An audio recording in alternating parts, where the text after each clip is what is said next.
Setelah kapal melaju, tiba-tiba Putri Linan muncul memanggil. Dia pun bergegas mencari kapal kecil untuk menghampiri Sukian. Sukian cemas melihat sang putri mendayung perahu sendirian.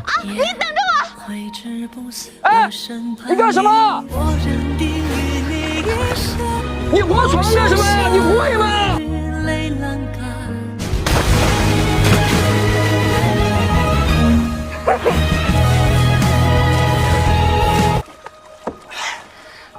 你好傻呀！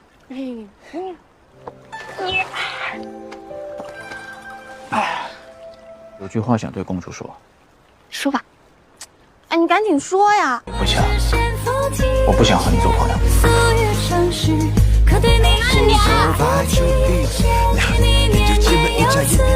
我带你回来。 Perjalanan pun berlanjut hingga malam hari. Sukian menjadi komandan utama memimpin 3 divisi besar. Dia terkejut ternyata Ratu Penjaga Utara berada dalam kapal. Sukian pun mendatangi Kiandru untuk menanyakan ikutnya sang ratu. Kiandru menjelaskan bahwa Ratu Utara hanya ikut menumpang menuju kota Sujo atas izin kaisar yang sudah diinfokan kepada ketua Wei. Namun Sukian yang cerdas curiga bahwa sang ratu akan disergap di perjalanan. Dan benar saja kecurigaan Sukian terjadi.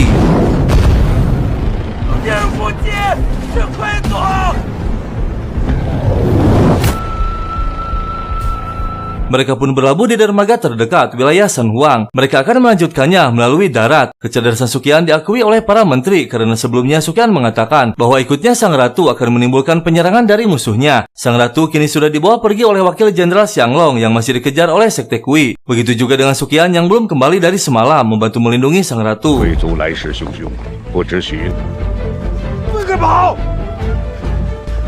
能否顺利救下王妃？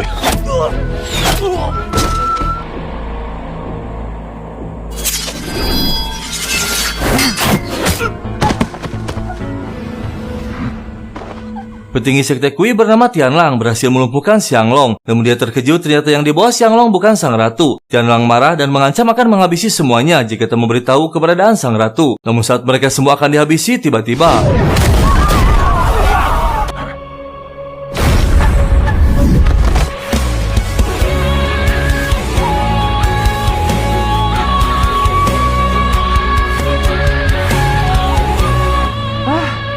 终于赶上了。如愿，你伤不到我。上，轮到你。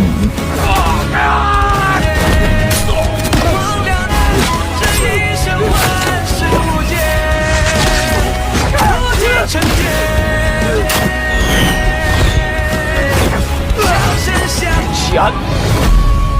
Sukian akhirnya berhasil menyelamatkan Ratu Utara yang ternyata menyamar menjadi pelayan. Sukian mengetahui karena gelang tasbih yang dipakainya, yang dulu berhasil didapatkan dari uji keberuntungan. Sukian akan mengantarkannya sendiri menuju kota Sujo tanpa pengawalan dari pasukannya untuk menghindari ancaman Sekte Kui. Setelah menempuh perjalanan panjang, akhirnya mereka tiba di Kabupaten San Huang di bawah wilayah kota Sujo. 许谦，这到底是哪儿啊？你为什么要带上我？楚州城境内三黄县。你查你的案子。 带我来三黄县做甚？你留在身边，魁族找到你怎么办？你到底要干什么？你现在的处境十分危险，我还要去查案子，没时间照看你。但是魁族四处找你，这是事实。 Kianru beserta 3 divisi akhirnya tiba di kota Sujo. Terlihat benteng kota dilindungi oleh formasi untuk menahan serangan dari luar. Mereka disambut oleh Xing Huai, komisaris kota Sujo. Setelah di dalam, tak banyak basa-basi, Kianru meminta laporan pengiriman pasukan yang ditugaskan di perbatasan Sujo. Namun Xing Huai menolak jika bukan komandan utama Sukian yang memintanya. Mereka pun tak bisa berbuat apa-apa. 我需要楚州边军的出营记录，以及楚州各地衙门的文书往来。这位是还望郑大人全力相助。这位是打更人金罗，特命我等前来查明此事。只有主办官才有权过问呢。本官告辞。 Saat Sukian dan Ratu berada di hutan, tak sengaja melihat kelompok Sekte Kui sedang mengejar seseorang. Sukian pun bergegas melihatnya. Sang Ratu mengetahui ternyata orang tersebut bawahan suaminya, Raja Utara bernama Jianbei. Namun tiba-tiba Sukian ketahuan.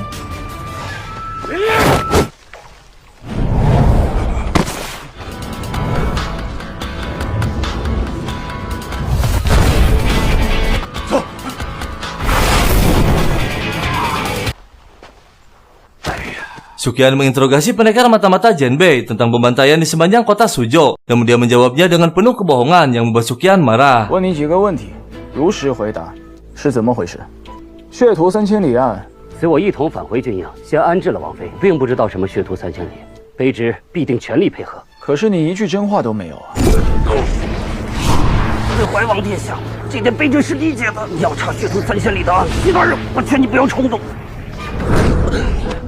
Akhirnya pendekar tersebut dengan jujur mengatakan bahwa Jianbei ternyata menginginkan mustika kekuatan yang berada dalam tubuh istrinya untuk meningkatkan kesaktian tingkat tinggi. Namun dengan siasat memanfaatkan sekte Kui agar Jianbei sendiri tak diketahui kejahatannya. Akhirnya terungkap sudah bahwa pelaku utamanya adalah Raja Penjaga Utara Jianbei yang telah melakukan pembantaian di sepanjang wilayah Suzhou. Kini Suqian harus menemukan lokasinya untuk memastikan dan mengakhiri penyelidikannya. Sang ratu pun yang rencananya akan diantarkan ke suaminya diurungkan. Suqian akan menuntaskan kasusnya apapun risikonya. 何必为了一个与己无关的案子犯差了一件，不影响你屡破奇案？前途才是最重要的，不是吗？为了一个与自己毫不相干的女人，仅凭一个根本没见过的女人，通缉2品，需要她体内的灵韵，而是她体内的灵韵。灵韵，不错。 Suqian memutuskan untuk pergi sendiri ke wilayah Sankao menemui Miao Jian dan Qianru untuk membahas kasusnya yang sudah mulai terbuka. Miao Jian mendatangkan seseorang yang bernama Zhao Jin, bawahan Xing Huai, komisaris kota Suzhou. Zhao Jin menjelaskan setelah menyelamatkan Xing Huai dan akan meninggalkan kota Suzhou. Diam-diam bawahan Jianbei memburu Zhao Jin dan pasukannya. Mereka bersembunyi di pegunungan dan tak pernah kembali lagi ke kota Suzhou. Suqian pun menyimpulkan bahwa yang berada di kota Suzhou adalah Xing Huai palsu. Mereka pun bergegas menemui Xing Huai asli yang diselamatkan Zhao Jin. Namun tiba-tiba Qianru mendeteksi kemunculan para pendekar utusan Jianbei. 这里交给我，你们先走。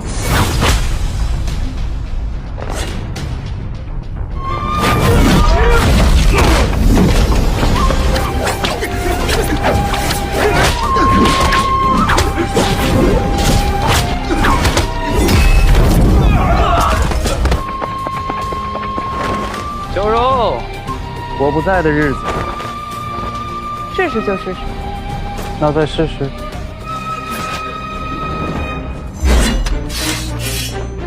Tak disangka Yang Yan dan para sahabatnya muncul untuk balas dendam kematian Suqian yang mereka belum ketahui bahwa Suqian masih hidup. Sementara Suqian dan Miao Jian dibawa Zhao Jin untuk menemui Xing Huai yang asli dan tak lama mereka pun tiba.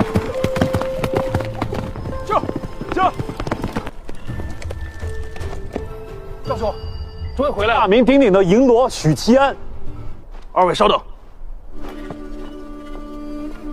滁州布政使郑兴怀，他们都是我府上的客卿，现在就剩下他们几个了。我出滁州以后，揭发镇北王的暴行。 Suqian kini mengerti bahwa pembantaian yang terjadi adalah ulah Jianbei sendiri, membantai seluruh pasukan Xing Huai sebagai bawahannya yang jujur. Pendekar yang menginfokan kepada Miao Jian ternyata bawahan Xing Huai. Dialah orang pertama yang mengatakan tentang kasus tersebut. Jianbei berhasil mengelabui seluruh kota, bahkan kaisar, bahwa wilayah Suzhou baik-baik saja. Xing Huai pun memohon kepada Suqian untuk menyelamatkan seluruh rakyat Suzhou. Dan untuk mengetahui kebenaran lebih dalam lagi, Miao Jian menyatukan pikiran Suqian dan Xing Huai. Terlihat seorang pendekar bawahan Jianbei bernama Yongxi mengumpulkan ribuan rakyat. Tak lama muncul Xing Huai meminta penjelasan. Namun tiba-tiba, 你敢屠杀百姓，马上就轮到你了。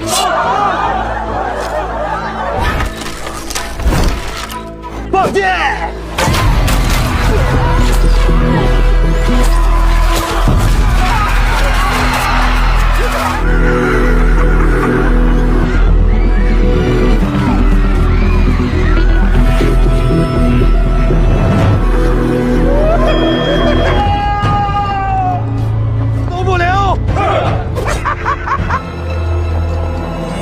Yongxi dengan kejam menghabisi ribuan rakyat dan semua keluarga Xing Huai. Dia mengatakan bahwa semua akibat dari kejujuran Xing Huai yang telah mempermalukan Jianbei pada sebuah kasus korupsi yang dilakukannya. Jelas sudah bahwa Jianbei pelaku utamanya. Dia bersiasat seolah-olah sekte Kui yang telah membantainya. Suqian pun tak kuasa menahan amarahnya melihat kejadian tersebut. Sebelum melakukan aksinya, Suqian harus mempersiapkan diri dan pasukannya karena diduga Jianbei dibantu oleh sekte sihir, sekte terkuat dengan para pendekar tingkat tinggi. 血屠3000里的地点，我们得去滁州城看看，重新再看一遍血屠3000里吧。既然我们得整理一下思路。王屠城是为了炼化金丹，在以灯下黑的思维惯性，所以他选择了屠戮滁州城，其他体系的顶级强者在帮他。镇北王他还有帮手，无神教。对。 Ketua sekte Kui bernama Qing Yan mengumpulkan seluruh pasukannya akan menyerang kota Suzhou. Yongxi pun mengabarkan kepada Jianbei bahwa Qing Yan bersiap menyerang kota. Namun Kaisar meyakinkan Yongxi akan memenangkan pertempurannya. Tak lama Qing Yan dan pasukannya tiba di gerbang kota.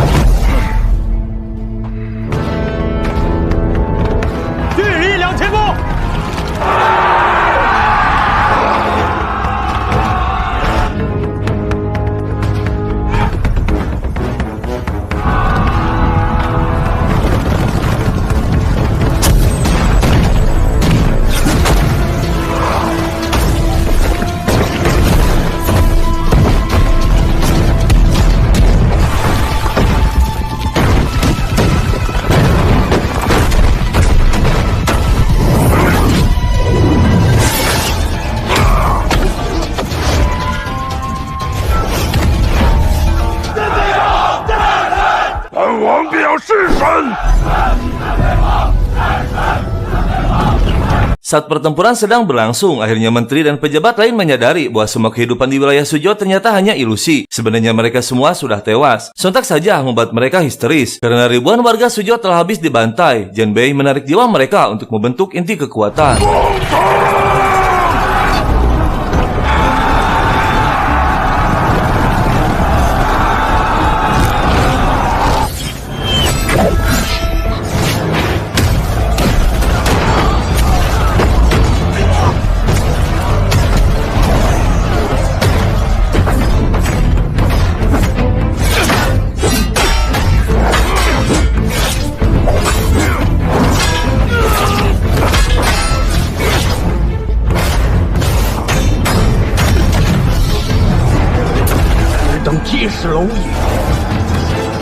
Jianbei dengan mudah mengalahkan King Yan menggunakan kekuatan inti dari jiwa ribuan warga. Namun tiba-tiba dia terkejut mendengar suara langkah kaki yang ternyata Suqian. Begitu juga dengan yang lain takjub dengan kesaktian Suqian. Jianbei pun murka dan menyerang.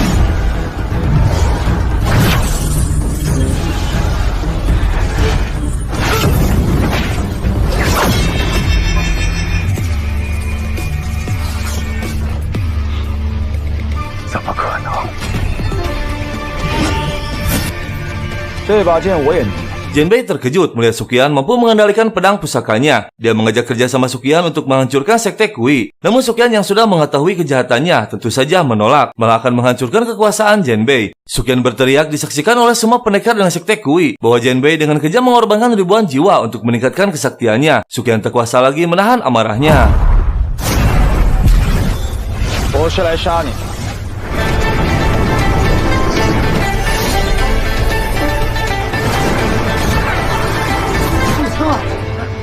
镇北王，你该死！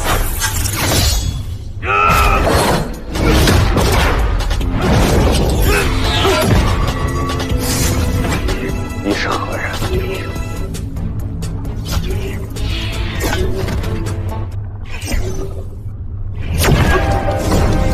真的屠城吗？真的屠城？那便死吧！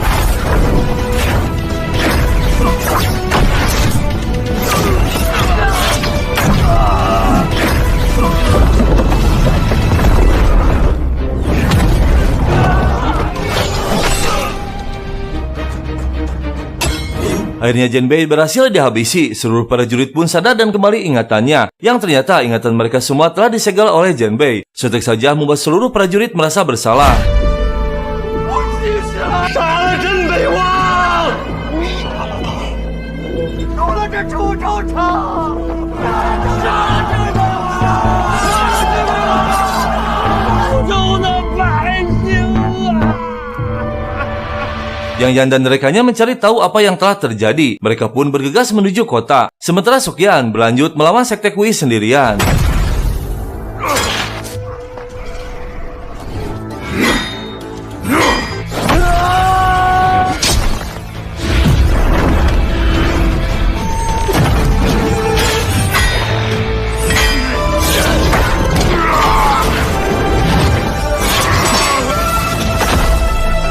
Suqian berhasil menghabisi ketua sekte Kui dan meratakan seluruh pasukannya. Karena jika sekte Kui tak dihancurkan akan membahayakan rakyat Suzhou yang tersisa. Tak lama Miao Jian muncul, dia terkejut melihat ketua dan semua anggotanya habis tak tersisa.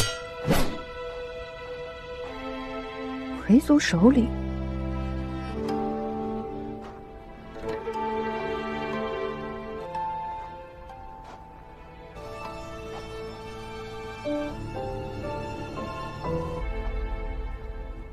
Setelah mengetahui kejadiannya, Yang Yan menemui Xing Huai mengabarkan bahwa Jianbei telah tewas. Dia menjemput Xing Huai untuk kembali ke kota Suzhou memimpin rakyat menggantikan jabatan Jianbei.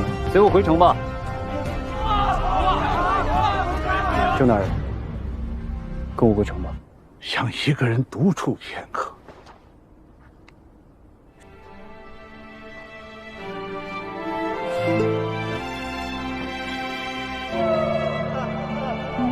Singkat cerita, 7 hari kemudian, Sukyan baru sadar dari pingsannya. Kitab kuno pun seketika menghilang. Dan tiba-tiba 2 sahabatnya muncul yang menyangka Sukyan telah tewas. Tak lama mereka pun berkumpul di atas benteng kota membahas untuk memulihkan kota Suzhou. Sukyan menyarankan untuk segera menemukan Yongxi kaki tangan Jianbei. Ditakutkan dia akan mendahului menghadap kaisar memutarbalikan fakta. Dan setelah melalui perjalanan panjang, akhirnya mereka tiba di ibu kota dengan membawa jasad Jianbei menemui kaisar.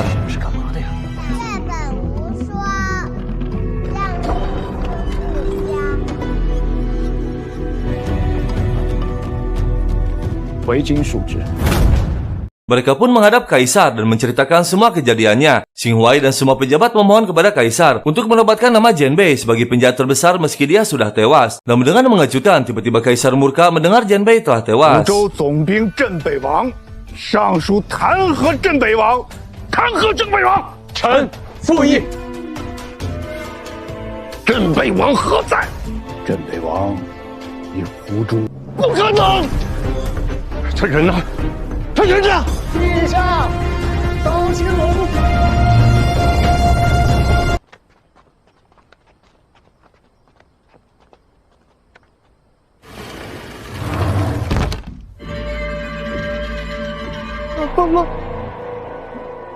！Semua keheranan melihat kaisar sangat sedih dengan kematian Jianbei, pelaku pembantaian terbesar. Namun dengan mengejutkan, keberanian Sukyan dengan lantang mengatakan bahwa Jianbei penjahat terbesar Dapeng dan meminta kaisar untuk mengumumkan kepada dunia tentang kejahatannya. Sontak saja membuat kaisar murka.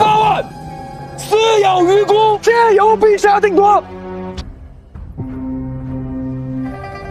滚！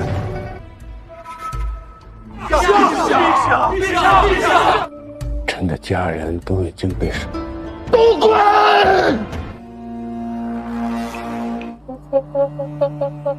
Suasana menjadi kacau. Semua petinggi istana menuntut keadilan tewasnya ribuan rakyat. Sementara kaisar mengurung diri akibat kesedihan yang mendalam. Tak lama akhirnya Kasim muncul menemui mereka. Kaisar berpesan hanya Perdana Menteri yang diperbolehkan masuk. Namun setelah memasuki istana, Kasim mengabarkan kembali bahwa kaisar belum bisa menemuinya. Menteri terkejut saat Kasim mengatakan ternyata Jianbei adalah adik kaisar. 从小陛下跟怀王是他的胞弟，您说陛下公公，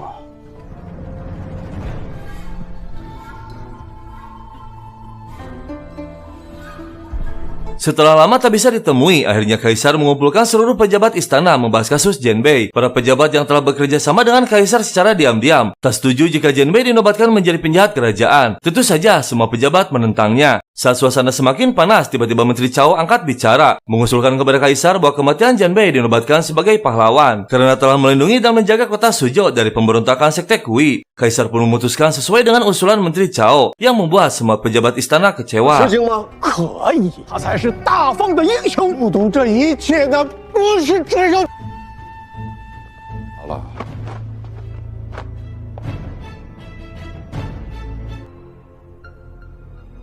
告状，自以为挟大事。至于京中的事儿， Keputusan kaisar membuat Xing Huai sangat kecewa. Dia menemui ketua Wei meminta dukungannya. Ketua menyarankan agar Xing Huai untuk mundur sementara, menunggu waktu yang tepat untuk membalikkan keadaan. Namun Xing Huai menolak untuk mundur. Lalu dia menemui Jian Wen namun mendapatkan jawaban yang sama. Begitupun juga dengan kementerian lainnya. Dan yang terakhir menemui Sukyan. Mereka berbincang hingga larut malam. Jawaban Sukyan juga sama, untuk sabar dan mengikuti saran ketua Wei. 诸公皆在观望，之后有什么打算？魏公说的三思。 那些人生生诛害。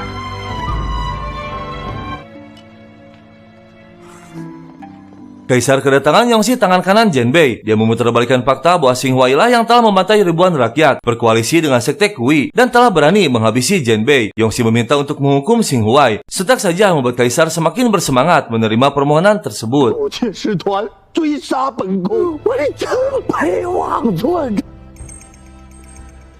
他竟然骗了朕！陛下明鉴，陛下大恶极，当诛九族。即刻去客栈捉拿郑兴怀。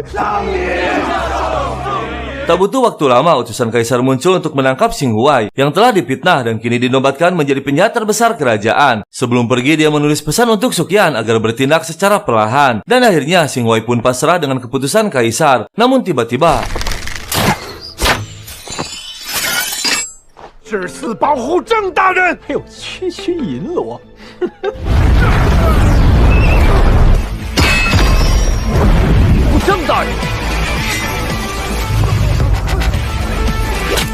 廷栋梁，前途无量。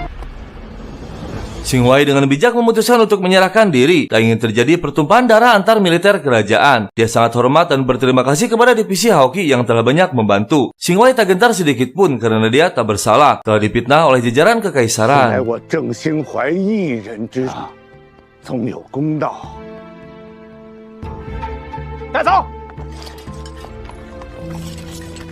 Xing Wei dihajar habis-habisan oleh Yongxi hingga terluka parah. Dia dipitnah dengan kejam memutarbalikan fakta. Dinobatkan menjadi penjahat terbesar yang telah membantai ribuan jiwa. Tak lama Su Qian pun muncul dengan amarahnya. Namun terlambat, Xing Wei telah tewas.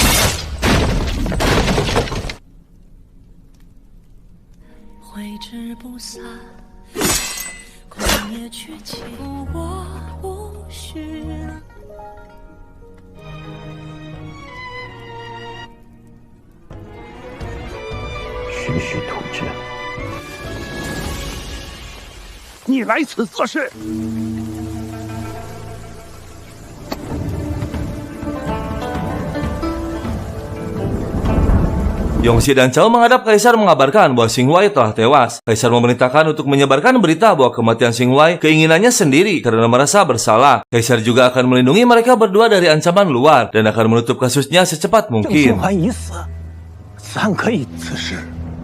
便可圆满。怀畏罪自杀的消息，你无需担心被人暗杀，留在国公府。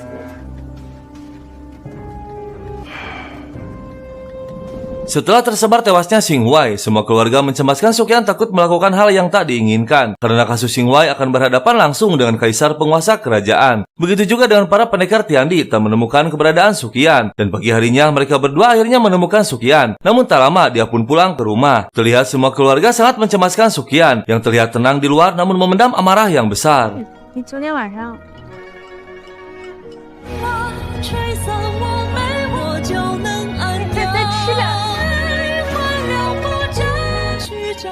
吃完饭，收拾好。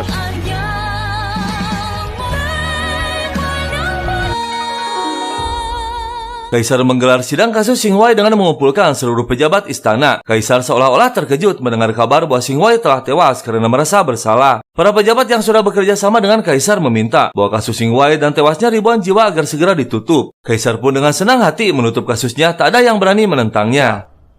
微臣有失启奏，畏罪自杀，郑兴怀于昨日午时畏罪自杀，此案该如何定论呢？罪孽深重，当诛九族，此案便可以结了。众卿可有异议啊？恭送陛下。 Dan tiba-tiba Su Qian memasuki istana untuk menegakkan keadilan. Dia dihadang oleh para penjaga dan tak lama muncul ketua Wei. Namun dengan mengejutkan, Su Qian tetap maju tak peduli siapapun yang akan menghadangnya. 学院，正在儿戏，正在儿戏，战谋者，时机未到，需隐忍。 只管一刀斩下，一介武夫，无愧于心。 Ketua Wei tak mampu menghentikan Su Qian, dia terus maju dengan amarahnya. Semua pejabat yang baru keluar dari persidangan terkejut melihat Su Qian, terutama Yongxi dan Cao. Para menteri yang jujur pun mencoba mengingatkan, namun tak digubris. Su Qian pun memanggil Yongxi dan Cao untuk mendekat. 你们俩过来。本宫便是你要找的人。哎，魏公啊，你教人的水准，本宫替你教如何？皇宫之内行凶。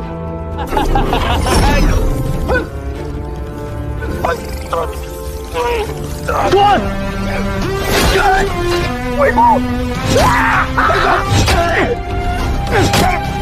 王后，魏公。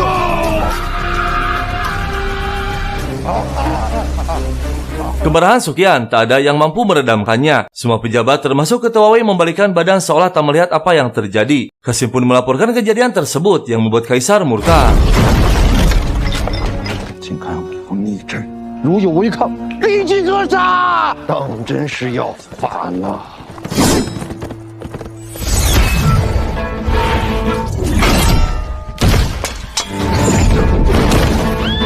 法世之不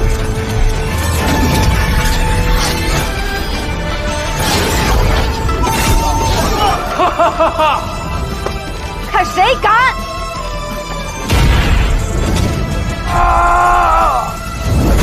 Sukian membawa Yongxi dan Cao ke tempat eksekusi dengan disaksikan oleh seluruh warga. Sukian mengancam jika tak bicara jujur di depan rakyat maka akan dihabisi. 害死镇北王的那……求求你放过我吧！护国公缺永熙有多的还不够。是镇北王，我求你别杀我！原来屠杀楚州城都是你们两个害的！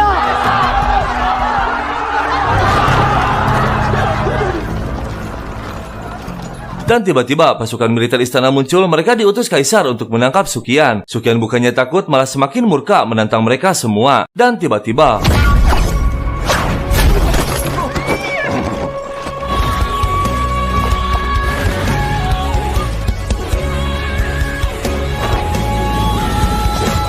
不怕打更人，亡命者割手了。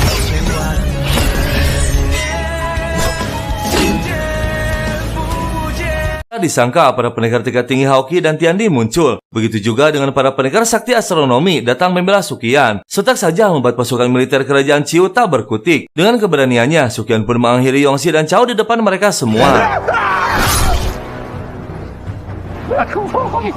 这个钱你放我有这错，放这个给他上了。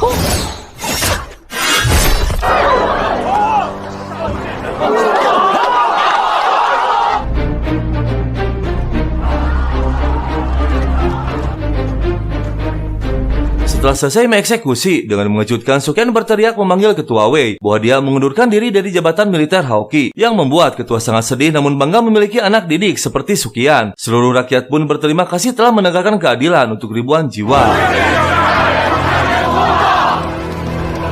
今日许西安斩二贼，只为替郑大人雪冤，只为胸中一口义气，不为私仇，民脂民膏。 Keberanian Sukian tak pernah ada sebelumnya yang berani menentang kekuasaan kaisar demi menegakkan keadilan. Hingga para pendekar tingkat tinggi turun tangan mendukung Sukian. Meski mereka tahu yang dihadapinya adalah penguasa kerajaan. Saat kondisi sudah mulai tenang, tiba-tiba pertempuran besar dimulai.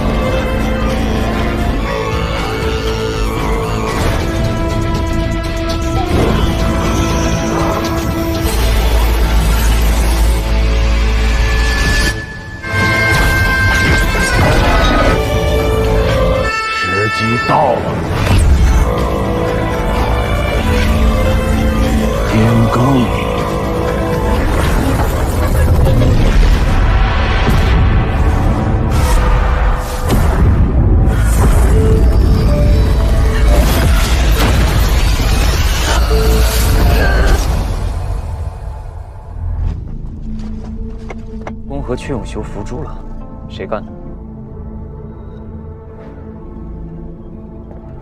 Setelah kejadian besar tersebut, nama Sukian hilang ditelan bumi. Ketua Wei dan seluruh pejabat istana mengumpulkan bukti akurat selama 6 bulan untuk mengangkat kembali kasus ribuan jiwa kota Suzhou. Setelah dirasa cukup mengumpulkan bukti, mereka semua menghadap kaisar menuntut keadilan. 魏渊呐，现在你可以制衡朕了，你真是好大的胆子，再串通一气来对付朕。现在便定你们7招式也一并使出来，和2人串通一气的一并站出来，果真有。 你是要造反吗？啊！皇帝一国之君，岂会有错？定他们死罪，乱臣贼子，这是不无君不吗？陛下，以此云雾书院圣物，劝诫陛下下罪祭诏。朕没有错。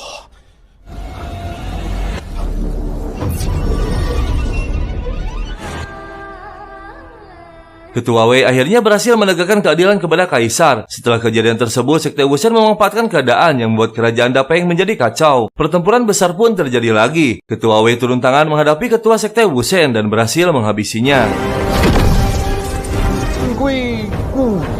呀，烈骨沉沙，一代军神。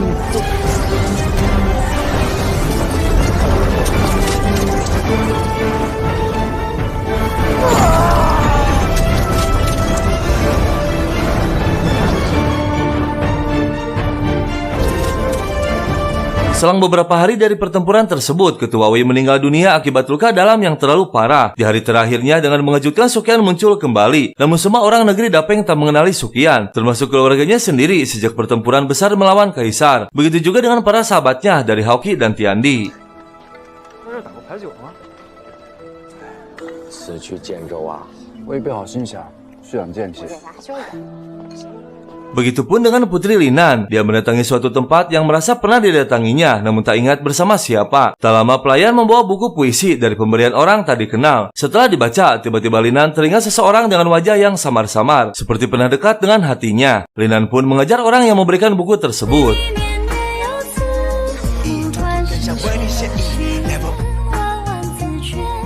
别怕，有我在。公主，是怎么了？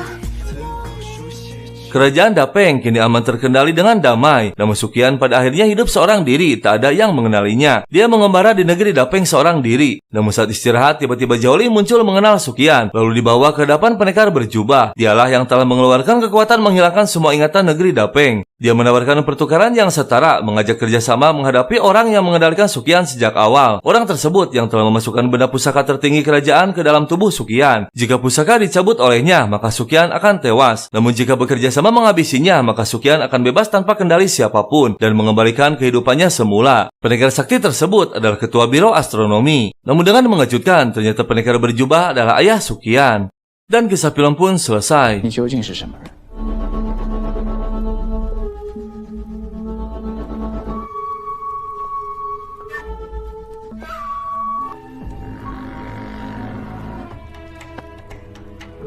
人生，我愿你一日三餐，吃为淡泊，将你取名为。这大宋国运，你可知，明夜本来就属于我们。